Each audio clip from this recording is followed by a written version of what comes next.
Sumo is a play written by Lisa Sanaye Dring, and it follows the life of an 18-year-old rikishi, or a young wrestler in Japan, Tokyo, who is determined to rise in the ranks.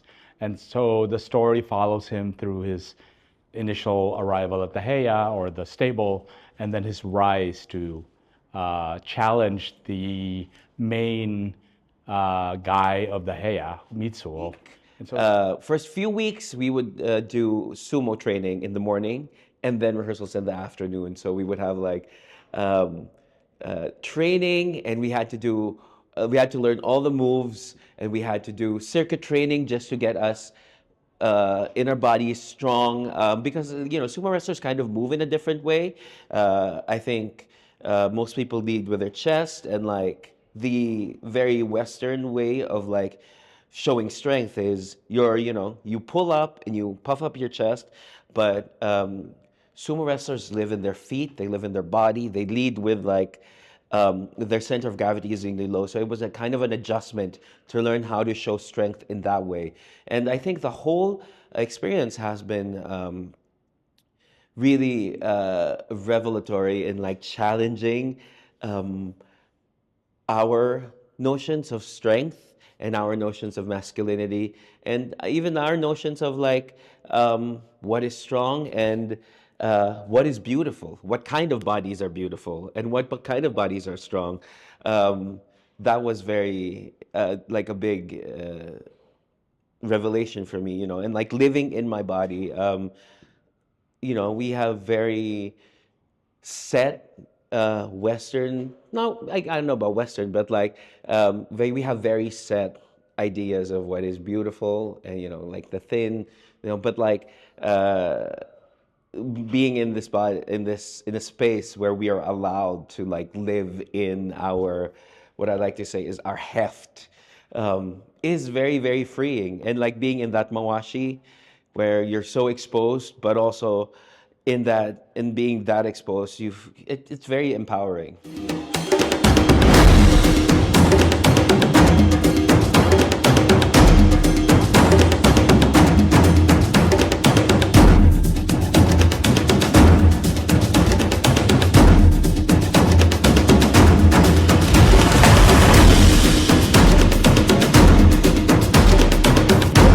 Shows, we always cast the best actors for it.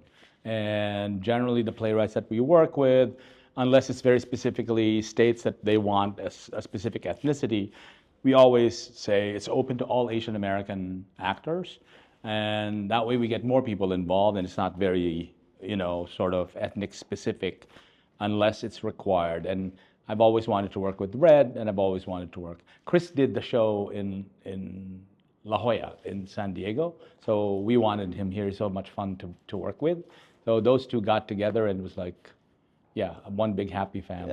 This is a human story.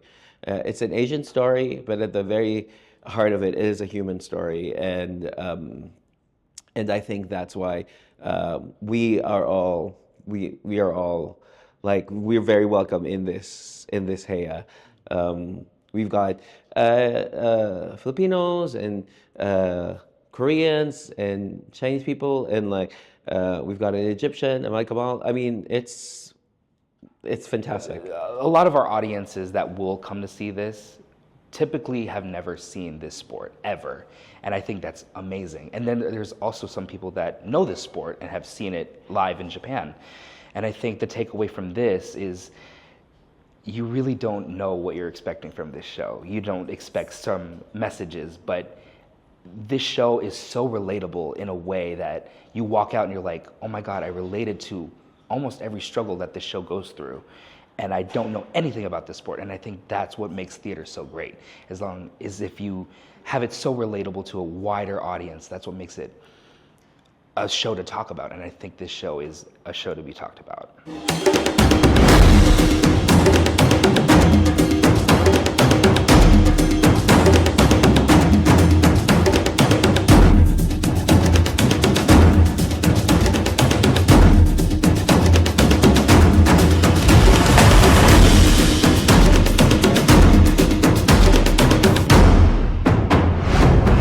Well, I'm a big fan of the playwright, Lisa Sanaye Dring. She's a young Japanese-American writer. Also, Mai is always interested in telling stories that have never been seen on stage, and also breaking barriers. Like, this is an opportunity, like I said, to show big Asian men in masculine roles. So that's the goal, that to expand people's perceptions and understanding of what Asian American means. Come see Sumo, now playing at the Public Theater, now till March 30th. We have so many talented Asian American artists in the show. Myself and Red Concepcion, Ralph B. Pena, our director. And it's just a show that you can always relate to. There's always a message in this show that you can relate to, even if you don't know anything about the sport. Please come see Sumo at the Public Theater. We're running until March 30. It is a story about perseverance, and it's a story about finding brotherhood and family, in chosen family in your amidst like crazy circumstances. And I think that's why we Filipinos can relate to this just as much as, even though it is a Japanese story. But at the very heart, it is an Asian, it is a human story, and I think that everybody will enjoy it. You made my day, you made my day, you made my day, oh, day. You made my day, you made my day.